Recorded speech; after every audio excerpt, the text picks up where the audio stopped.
Hello friends, 30 days weight loss சேலஞ்சில் இன்றைக்கி day 4ல் இருக்கோம். எல்லோரும் கரெக்டாக வெயிட் லாஸ் பண்ணுறீங்களா? வெயிட் லாஸ் பண்ணுறவங்க எல்லாருக்குமே ஹேர் ஃபால் பிரச்சனைகள்ங்கிறது பெரும் பிரச்சனையாக இருக்கும். ஏன்னா நம்ம ஒழுங்கான கரெக்டான ஃபுட் எடுத்துக்க மாட்டோம், அப்புறம் நிறைய எக்ஸசைஸ் பண்ணுவோம், ஒர்க் அவுட் பண்ணுவோம். அதுலலாம் பாடி ஹீட்டை ப்ரொடியூஸ் பண்ணி ரொம்பவே நம்மளுக்கு ஹேர் ஃபால் ஆகிறதுக்கு வாய்ப்புகள் இருக்குது. அந்த ஹீட்டை பேலன்ஸ் பண்ணுறதுக்கு தான் இந்த ரெமெடி நான் ஃபாலோ பண்ணிகிட்ருக்கேன். நம்ம சாதம் வடிக்கிற கஞ்சி இருக்கு இல்லையா, அந்த கஞ்சி தண்ணியில் முதல் நாள் நைட்டு இந்த மாதிரி வெந்தயம், உங்கள் முடிக்கு தேவையான அளவுக்கு வெந்தயம் எடுத்து நல்லா ஊற வச்சுக்கோங்க. ஒரு நாள் நைட்டெல்லாம் அது நல்லபடியாக ஊறட்டும். மறுநாள் காலையில் நீங்கள் ஒர்க் அவுட்டில் இருக்கிறவங்க, அதாவது வெயிட் லாஸில் இருக்கிறவங்களா இருந்தீங்கன்னா இந்த மாதிரி ஒர்க் அவுட் எக்ஸசைஸ் ஏதாவது ஒன்று பண்ணுவீங்க. அப்படி பண்ணிவிட்டு உடனே அந்த ஹேரில் இருக்கிற ஈரத்தோடு சேர்த்து இதை அப்ளை பண்ணக்கூடாது. ஓரளவுக்கு தலையை நல்லா விரிச்சு போட்டு அந்த வேர்வையெல்லாம் ட்ரை ஆன பிறகு நம்ம நேற்று ஊற வச்சுருந்த வெந்தயத்தை எடுத்து நல்ல மிக்சி ஜாரில் போட்டு அரைச்சிக்கணும். நல்ல மைய அரைப்போன்னு சொல்லுவோம்ல, அந்தளவுக்கு நல்ல மைய அரைச்சிட்டு அதை எடுத்து ஹேரில் அப்ளை பண்ணிட்டு வந்தோம் அப்படின்னா சூப்பராக ரிசல்ட் இருக்குங்க. நல்ல முடி வளரும், அதே நேரத்தில் நல்லா ஸ்ட்ரென்த்தாகவும் இருக்கும். முடி நிறைய பேருக்கு ரொம்ப சாஃப்டாக இருக்கும். அதனால் அதிகமாக அப்படி கையை வச்சோன்னே முடி உதுரும், ஒரு மாதிரி உடையும் இல்லையா, அந்த மாதிரியெல்லாம் இருக்காது. நான் எப்படி அப்ளை பண்ணுறதுன்னு சொல்கிறேன் வாங்க. ரெண்டு பக்கமும் நல்லா ஹேரை இந்த மாதிரி பிரித்து விட்டுக்கலாம்.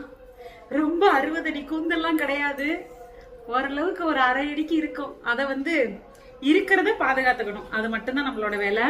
இப்போ இந்த மாதிரி நம்ம அரைச்சி எடுத்துக்கிட்டோம்ல, இதை எடுத்துக்கலாம். எடுத்து சும்மா நம்ம அப்ளை பண்ணக்கூடாது. இந்த இருக்குல்ல, ஃபஸ்ட்டு இந்த மாதிரி நடு ஹேரில் இந்த மாதிரி நல்ல முடி இப்படி அப்ளை பண்ணிவிட்டு, ஓவர் ஹீட் ஆச்சு அப்படின்னாலுமே முடி நமக்கு கொட்ட தான் செய்யும். அடுத்து இந்த பக்கம் எடுத்துக்கலாம். அப்படியே நீங்கள் சீப்பை வச்சு எடுத்தாலும் சரி, நான் கையிலே எடுத்துருப்பேன். அடுத்து இந்த மாதிரி ஒவ்வொரு பேட்சாக எடுக்கணும், தெரியுதா உங்களுக்கு? அந்த மாதிரி பேட்ச் பேட்சாக எடுத்து அடுத்து அப்ளை பண்ணணும். இப்படி அப்ளை பண்ணணும். அப்போ எல்லா பக்கமும் நம்மளுக்கு சேர்ந்து படும்.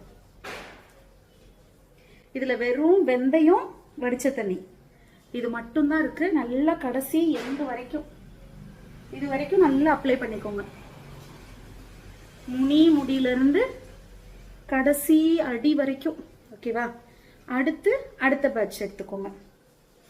இந்த மாதிரி ஒவ்வொரு பேட்சாக எடுத்துருத்தீங்க பார்த்தீங்களா? இது கையில் எடுத்தாலே அழகாக வரும். நீங்கள் சீப்பு வச்சு வேணால் எடுத்துக்கோங்க. அப்ளை பண்ணிடுங்க, ஓகேவா?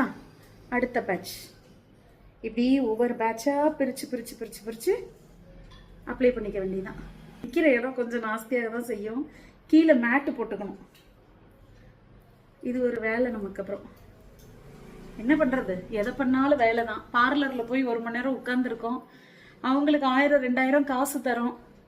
அதுக்கு நம்ம துணியை துவைச்சி போட்டுக்க வேண்டியதுதான், அப்படி நினச்சிக்கணும். வேற என்ன பண்ணுறது, ஓகேவா? அதே மாதிரி இந்த பக்கம் அப்ளை பண்ணிட்டு வரேன். நல்லா 2 பக்கமும் அப்ளை பண்ணியாச்சு. அடுத்து பார்த்தீங்கன்னா இந்த முடி, ஸ்கேல்பில் மட்டும் அப்ளை பண்ணால் பத்தாது, முடியிலையும் அப்ளை பண்ணணும். இந்த அடி முனி வரைக்குமே அப்ளை பண்ணணும். இருக்கிறத பாதுகாத்துக்கலாமே அப்படிங்கிறதுக்காக தான். இதையும் இப்படி 2 பக்கமாக அழகாக பிரிச்சுக்கிட்டு நல்லா இப்படி அப்ளை பண்ணிடுங்க. அதை 2ஆக பிரித்து அப்ளை பண்ணுங்க. இப்படி ஃபுல்லாக அப்ளை பண்ணிடலாம், ஓகேவா? இது ஃபுல்லாக அப்ளை ஆகிடுச்சு. அடுத்து இந்த பக்கம் நல்லா அப்ளை பண்ணியாச்சு. இப்போ ஆதிவாசி, அந்த மாதிரி ஆதிவாசி கட்டண அந்த மனுஷன் சிரிக்கிறாரு. இந்த படத்தில் இப்படிதானங்க இருப்பான். யாரு? தாமுவா? பேலன்ஸ் இருக்கிறத வேஸ்ட் பண்ணக்கூடாது. புருஷனுக்கும் தடவுவேன். புருஷன் புள்ள குடும்பத்தோட இன்னைக்கு தான் வேலை. ஃப்ரீயாக கொஞ்சம் டைம், எனக்கு டைமே கிடைக்காது, ரொம்ப பிஸி தான். ஆனால் கொஞ்சம் டைம் கிடைச்சாலும் என்ன பண்ணுவேன்னா, பிஸினா என்ன, இதை கலக்கி தேய்க்கிறது தான் எனக்கு பிஸி. அந்தளவுக்கு ஒன்றும் பிஸி இல்லை. கார்ட்டூன் சேனலுக்கு வீடியோ எடுப்பேன். அதுக்கப்புறம் என்ன பண்ணணும்னா, இந்த வெந்தயத்தை அப்படியே முகத்தில் அப்ளை பண்ணிக்கணும். மிச்சம் உள்ளதெல்லாம் முகத்தில் அப்ளை பண்ணால் முகமும் நல்ல பளபளப்பு கிடைக்கும். எங்க நான் விளையாட்டுக்கெல்லாம் சொல்லலை, உண்மையாகவே நல்லா இருக்கும். நான் ஃபேஷியல் பண்ணதில்லை, எந்த இதுவுமே பண்ணதில்லை. நான் ஃபேஷியல் பண்ணதுன்னா கல்யாணத்துக்கு பண்ணேன். நாங்கள் இன்னும் ஒரு தடவை எதுக்கோ ஒன்றுக்கு பண்ணேன். ஏதோ ஒன்று டைமில் பண்ணேன். என்னமோ ஒரு ஃபங்க்ஷனுக்கு பண்ணேன். காது குத்துக்கு பண்ணேன். காது குத்துக்கு என் கல்யாணத்துக்கு பண்ணதுக்கப்புறம் 8 வருஷம் கழிச்சு என் பிள்ளைங்களோட காது குத்துக்கு பண்ணேன். அவ்வளோதான் நான் ஃபேஷியல் பண்ணது. என்னோட லைஃப்லையே 2 டைம் தான் வந்து ஃபேஷியலே பண்ணியிருக்கேன். அதுக்கிடையில் ஃபேஷியலே பண்ணதில்லை. நான் இந்த மாதிரி தாங்க எதையாவது எடுத்து அப்ளை பண்ணிப்பேன். முகத்தில் பருவெல்லாம் கூட வராது. ஃபேஷியல் போனோம்னா அவங்களுக்கு தண்டத்துக்கு நம்ம காசு கொடுக்கணும், அங்கேயே போய் உட்காந்துருக்கணும். சும்மாவா வருது? அது மாதம் மாதம் போய் நம்ம ரெகுலராக அதை ஃபாலோ பண்ணால் மட்டும்தான் நம்மளுக்கு அது எல்லாமே ஒர்க் ஆகும். என்ன அப்ளை பண்ணாலும் அதை நீங்கள் வந்து கழுத்துக்கும் போடுங்க, காதுக்கும் போடுங்க. ஏன்னா காதும் கழுத்தும் தனியாக தெரியும் இல்லைன்னா. ஃபேஸ் மட்டும் பிரைட்டாக இருக்கும், காதும் கழுத்தும் தனியாக தெரியும். அதனால் இந்த மாதிரி நீங்கள் வந்து அப்ளை பண்ணிக்கோங்க. நமக்கு வந்து இந்த கருவளையும் எனக்கு வந்து ஃபோன் அதிகமாக யூஸ் பண்ணுறீங்களே, கார்ட்டூன் சேனலுக்கு கிட்டத்தட்ட ஒரு 6 மணி நேரம் வீடியோ எடுக்கிறேன், அப்புறம் 2 மணி நேரம் எடிட் பண்ணுறேன், அப்புறம் லைஃப் ஸ்டைலுக்கு வீடியோ எடுக்கிறேன், அதுக்கிடையில் ஏதாவது ரீல்ஸ் பார்ப்பேன். இதனால வந்து எனக்கு கொஞ்சம் கண்ணுக்கு வந்து இதாகும்.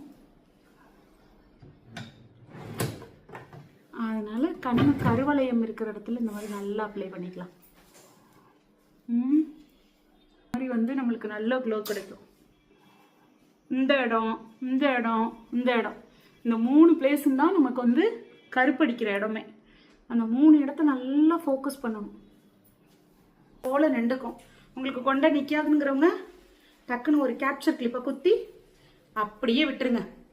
ஒரு 20 மினிட்ஸ், உங்களுக்கு வந்து குளிர்ச்சி ஒத்துக்கும்னு நினைக்கிறவங்க 20 மினிட்ஸ் 15 மினிட்ஸ் இருக்கலாம். எனக்கு அந்தளவுக்கு குளிர்ச்சி ஒத்துக்காது, எனக்கு சைனஸ் ப்ராப்ளம் இருக்குது அப்படிங்கிறவங்க ஒரு 5லேருந்து ஒரு 10 மினிட்ஸ் வரைக்கும் வச்சுட்டு உடனே கழுவிடுங்க. ஓகேவா? எனக்கெல்லாம் வந்து ஹீட் பாடி தான், அதனால எனக்கு 20 மினிட்ஸ் வரைக்கும் கூட தாராளமாக இருக்கும். ஓகே, எல்லாரும் செஞ்சு பார்க்கணும். குளிச்சுட்டு வந்தாச்சுங்க. அப்பா நல்லா ஃப்ரெஷ்ஷாக இருக்கு. பாருங்க முகம் எப்படி இருக்கு பார்த்தீங்களா? நல்லா வெந்தயம் அப்ளை பண்ணது சூப்பராக இருக்கு. கண்ணெல்லாம் அப்படியே என்ன சொல்றது, அப்படியே நல்ல ஹீட்டெல்லாம் இறங்கி செவந்து போய் எப்படி இருக்கு பாருங்களேன் என்னோட கண்ணு. நல்லா இருக்கும். நல்ல ஸ்கின்னு பார்த்தீங்கன்னா அப்படி நல்லா சூப்பராக இருக்கும்.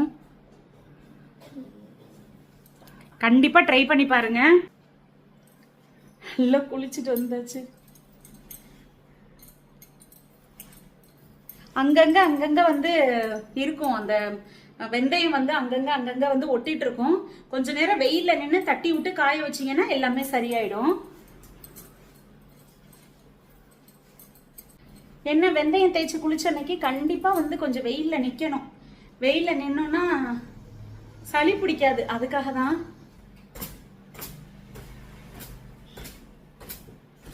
வந்து நல்லா தட்டி விட்டுக்கோங்க. அப்படியே உதிருது தெரியுது பார்த்தீங்களா? நல்லா உதிருது. அப்படியே போய் வெயில்ல நின்று தலையை காய வைக்கணும். காய வச்சோன்னா நல்லா இருக்கும். முகத்துக்குமே போட்டேன், வேற எதுவுமே போடலைங்க. இப்பதான் குளிச்சுட்டு ஃப்ரெஷ்ஷாக தான் வந்து நிற்கிறேன். நல்லாவே இருக்கும், நல்லா க்ளோ இருக்கும்.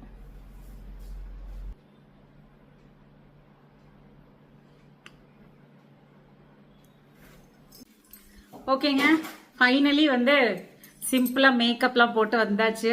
ஒன்றும் பண்ணலை, லைட்டாக மை போட்டுட்டு லைட்டாக லிப்ஸ்டிக் போட்டிருக்கேன், அவ்வளோதான். இதுதான் நம்மளோட சிம்பிள் மேக்கப். எப்படி இருக்குன்னு சொல்லுங்கள். முன்னாடிக்கும் இப்போக்கும் டிஃப்ரெண்ட் இருக்கா, கொஞ்சம் பிரைட்னஸ் கிடைச்சிருக்கா அப்படின்னு சொல்லுங்கள். எதுக்குங்க தேவையில்லாமல் போய் பார்லரில் காசை கொடுத்து தேவையில்லாமல் நேரத்தை செலவு பண்ணி காசை தண்டம் பண்ணணும். நம்ம வீட்டில் இருக்கிற பொருளை வச்சு நம்ம இந்த மாதிரி வந்து ஏதாவது பண்ணி ஹேருக்கும் ஸ்கின்னுக்கும் வந்து ஏதாவது பண்ணிக்கலாம். அடுத்தடுத்து நிறைய வந்து இந்த மாதிரி ஸ்கின் கேர் ஹேர் கேர் வீடியோஸ்லாம் நான் அப்லோட் பண்ணுறேன். கண்டிப்பாக தொடர்ந்து பாருங்கள், சப்போர்ட் பண்ணுங்கள். தன்னைக்கிளி யூடியூப் சேனலை சப்ஸ்கிரைப் பண்ணாதவங்க ப்ளீஸ் சப்ஸ்கிரைப் பண்ணுங்கள். பக்கத்தில் இருக்கிற பெல் ஐக்கானை கிளிக் பண்ணி ஆல்ல சேவ் பண்ணுங்கள். அப்போ தான் நான் அடுத்தடுத்து போடுற வீடியோஸ் உங்களுக்கு நோட்டிஃபிகேஷனில் வரும். உங்கள் ஃப்ரெண்ட்ஸ் அண்ட் ஃபேமிலிக்கும் ஷேர் பண்ணுங்கள். எல்லாருக்கும் உதவியாக இருக்கட்டும். நன்றி, வணக்கம். Bye.